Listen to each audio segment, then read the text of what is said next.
இன்னைக்கு நாம கடல் பிரியாணி அதாவது பலாப்பழ பிரியாணி எப்படி செய்ய வீடியோல பார்க்க போறோம். இதுவரைக்கும் நீங்க சாப்பிடாத பிரியாணியா இருக்கும். தொடர்ந்து பாருங்க. இப்போ வாங்க நம்ம பலாப்பழ பிரியாணி எப்படி செய்யணும் பார்க்கலாம்.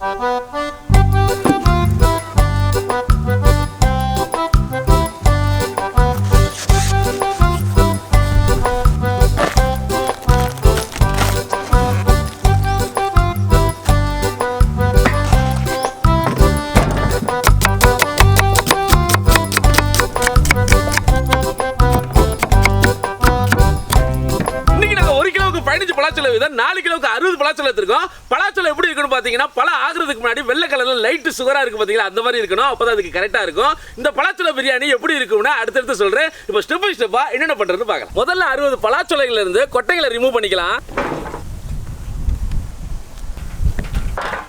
கடாயை வச்சுக்கலாம். அலையாத்தி மரச்சுக்கலாட்ட சுத்தமான கடலெண்ணெய் 1 லிட்டர்.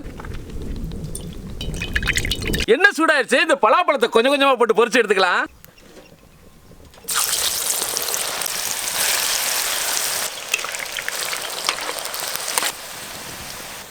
இந்த மாதிரி பொரிஞ்சிருக்கணும். இப்போ எடுத்துடலாம்.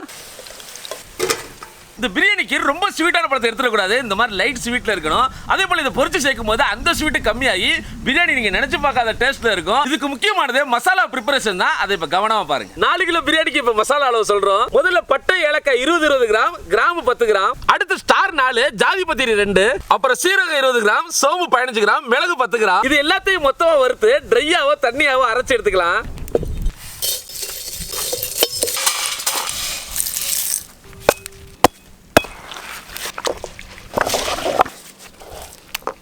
பலாப்பழ பிரியாணி அப்படின்னா ஒன்று பிரியாணி ரொம்ப இனிப்பா நல்லா இருக்காதுன்னு நிறைய பேர் நினைப்பீங்க. ஆனால் அப்படி இல்லை.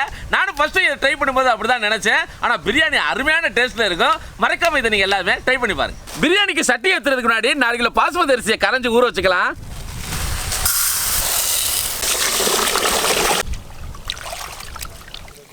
பிரியாணிக்கு சட்டி ஏற்றிக்கலாம். ஆல்ரெடி நம்ம பலாப்பழம் பொரிச்ச கடலெண்ணெய் ஒரு 600 ml ஊற்றிக்கலாம்.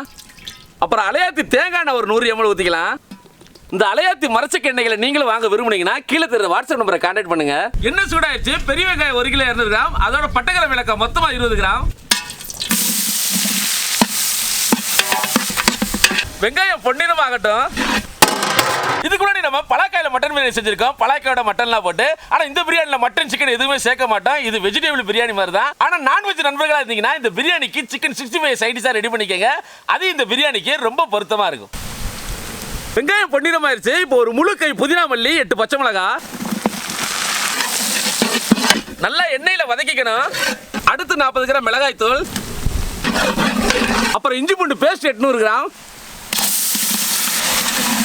தேவையான உப்பு, அடி பிடிக்காம இருக்கிறதுக்கு அளவு தண்ணில கொஞ்சம் ஊற்றி மிக்ஸ் பண்ணிக்கங்க.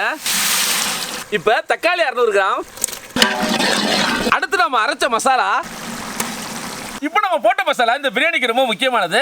மற்ற பிரியாணிகளில் சிக்கன் மட்டனோட டேஸ்ட் எக்ஸ்ட்ரா நமக்கு கிடைக்கும். அப்போ இந்த இஞ்சி பூண்டு பேஸ்ட் மிளகாய் தூள் இதுவே நமக்கு போதுமானதாக இருக்கும். அதனால இந்த மசாலாவை மறக்காம ரெடி பண்ணிக்கங்க. இப்போ தயிர் ஒரு 600 ml ஊற்றி கிளறிக்கலாம்.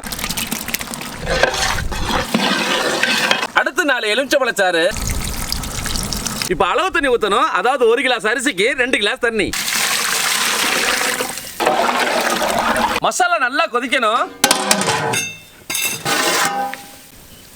மசாலா நல்லா கொதிச்சிருச்சு. பொரிச்ச பலாப்பழத்தை போட்டுக்கலாம். ஒரு கொதிக்கட்டும். இந்த இடத்துல உப்பு காரம் புளிப்பு இதெல்லாம் செக் பண்ணிக்கங்க. ஒரு கொதிச்சிருச்சு. இப்போ 4 கிலோ பாஸ்மதி அரிசியை போட்டுக்கலாம்.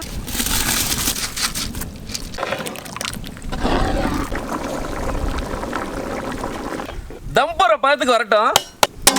இப்போ ரைஸ் முடு வந்ததும் பிரியாணி ஒரு 5 நிமிஷம் கங்கலையும் அப்புறம் 15 நிமிஷம் கங்கலை ரிமூவ் பண்ணிட்டு மொத்தமா 20 நிமிஷம் தம் போட்டு கடைசியா நெய் விட்டு சும்மா சுட 65 சைடு சார் சாப்பிட்டா அடடா சுவையான பலாப்பழ பிரியாணி ரெடி. தம் போடுற பதத்துக்கு வந்துருச்சு. இப்போ தம் போட்டுக்கலாம்.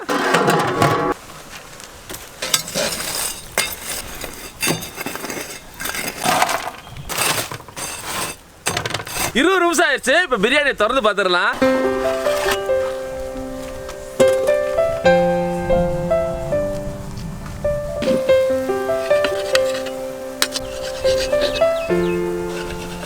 நெய் 50 கிராம்,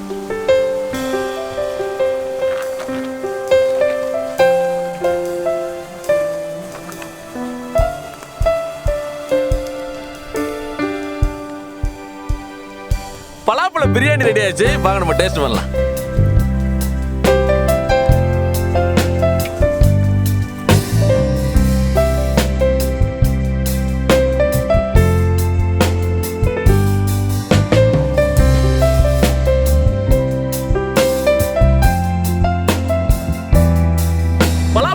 ரொம்ப சூப்பரா இருந்துச்சு. நாம நினைக்கிற மாதிரி ரொம்ப இனிப்புலாம் கிடையாது, அட்டகாசமான டேஸ்ட்ல இருந்துச்சு. மறக்காம நீங்களும் இதே பக்குவத்துல சமைச்சு சாப்பிட்டு பாத்தீங்கன்னா ரொம்ப குட்டா ஃபீல் பண்ணுவீங்க.